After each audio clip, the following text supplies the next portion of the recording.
get underneath there to see the damage.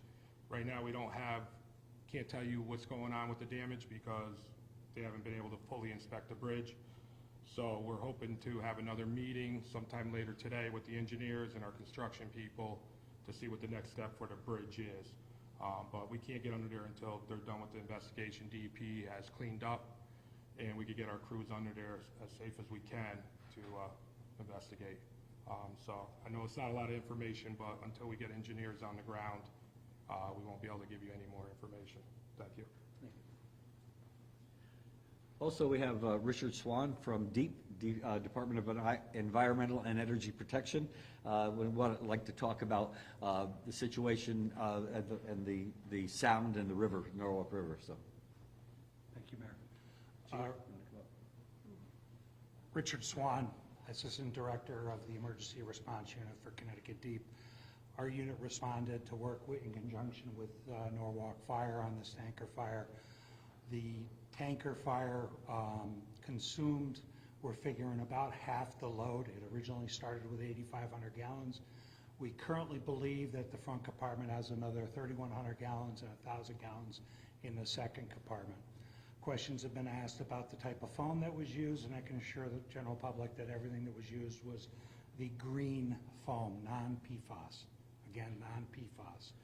The runoff from the area was limited because of the amount of gasoline that was consumed in the fire, and we have been able to contain it to a retention pond behind the mall, and it did not make it to the Norwalk River at all.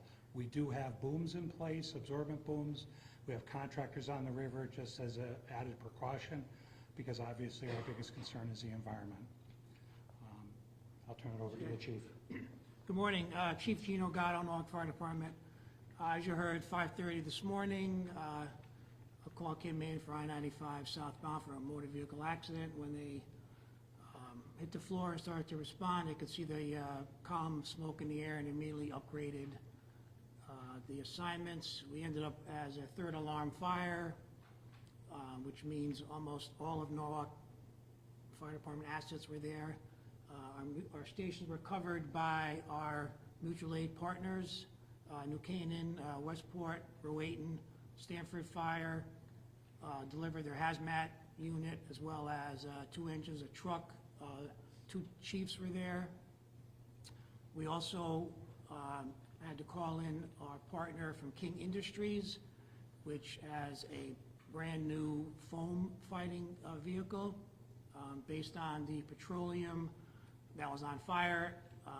The best situation or tactical to put it out would be with foam. And as you heard, all the foam is green. There is no PFAS in it. And an update I just got now on the tanker is they cannot move the tanker until it gets offloaded, whatever product is still left. And they're hopefully to do that within the next couple of hours. So, thank you. thank you, Chief. Also, we know that traffic is a mess right now. I got an email from an angry man this morning saying that he was upset because he took him a long time to get to his business in Sono. So we're asking everybody to be patient. We'll be rerouting traffic as appropriate. I'm going to bring up Chief Walsh and have him explain the situation as it exists right now and what their plans are for the next couple of days. Thank you, Mayor. Good morning. Chief James Walsh, Norwalk Police Department. At approximately 5:30 this morning, Norwalk Combined Dispatch received a report of a large vehicle collision on I-95 adjacent to Fairfield Avenue. At that time, we had approximately 12 officers respond and 3 supervisors. Upon their arrival, they immediately saw that several roads in the adjacent area needed to be closed down. They worked in conjunction with the Connecticut State Police to facilitate the I-95 closure. Closures began at exit 13, which heavily impacted local traffic along Route 1. Currently, where we are right now, we have multiple intersections that are impacted that run along adjacent to I-95. We have held over adequate manpower planning forward. Currently, right now, what we're asking for is everybody to monitor our social medias for updates. As different updates, we can give out different updates in regards to road closures, and as we are able to free based on the assessment of the I-95. And we also have seen an uptick in car accidents and some disturbances on the road. So we're asking for everybody's patience, because we're going to have Norwalk residents heavily impacted by this. And we're also working in conjunction with Norwalk Public Schools to assure safe, children's safety and transportation, not only this morning, but in the afternoon as they leave school. Thank you. So that's probably about the only information we can give right now, because as we say, this is an unfolding emergency. We're getting more information pretty much every 15, 20 minutes or so about when things develop. We will be having another press briefing probably around 2 or 2:30.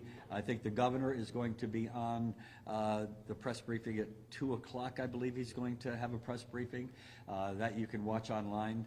So, I'm sorry? Oh, okay. So anyway, we will take any questions you might have. Michelle, you want to come up and be here to, Michelle DeLuca is with our emergency management for the city of Norwalk. And if anybody has any questions that they'd like to ask, we'll try to answer them as best we possibly can right now. Can you tell us a little bit about, you said that the closures start at exit 13. How far do they extend? And we were in some of the back roads, and tractor trailers are getting stuck pulling down utility lines. Can you talk to a little bit to, I know obviously the obvious advice is to check the website and social media, but anything that you can tell us about the area that's enclosed and maybe some, areas where people can circumvent and try to get around it? Well, a lot of the GPS apps, Waze and such, are diverting a lot of the civilian traffic. We're working with State DOT to come up with the tractor trailer plan. Some of the messaging that they've already put out is already south of New Jersey, New York, Pennsylvania, to advise tractor trailers to avoid this stretch of 95, to use 84 in other areas to avoid this area.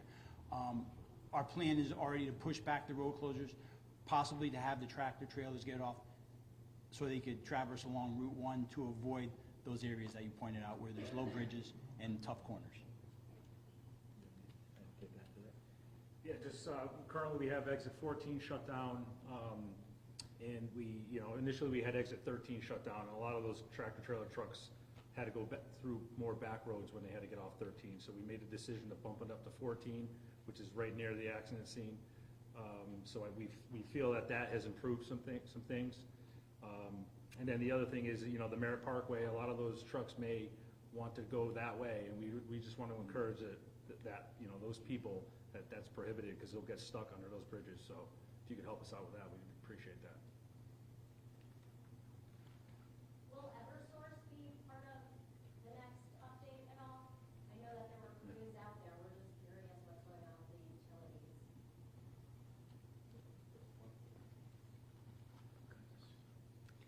Good morning. So Eversource and South Norwalk Electric Works were actually part of our morning briefing. They are on site as well, and again, are working with us very closely. We can reach out to them about the afternoon briefing as well, but I know they really are focusing on scene safety, doing the assessments as much as possible, so they may not be able to get away, but both SNU and Eversource are working with us closely. So the petroleum that was carried on the tanker, was it confirmed to be gasoline or diesel oil or something to that? It was confirmed gasoline. Yeah. It was confirmed gasoline. Thank you.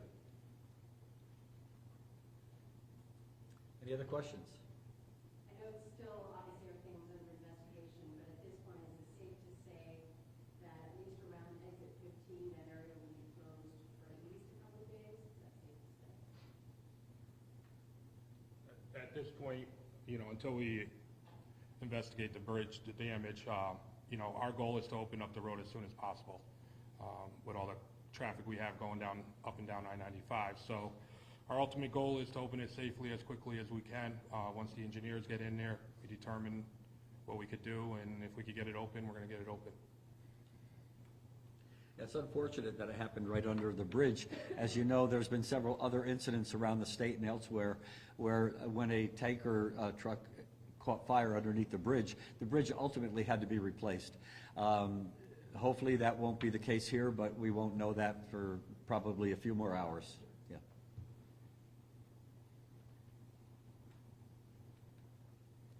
Okay, well, thank you. Again, probably around 2 or 2:30, we'll update. We'll keep updates throughout the day. Press, you're welcome to stay here if you wish, and we'll come back here in about 2 hours, about 2:30.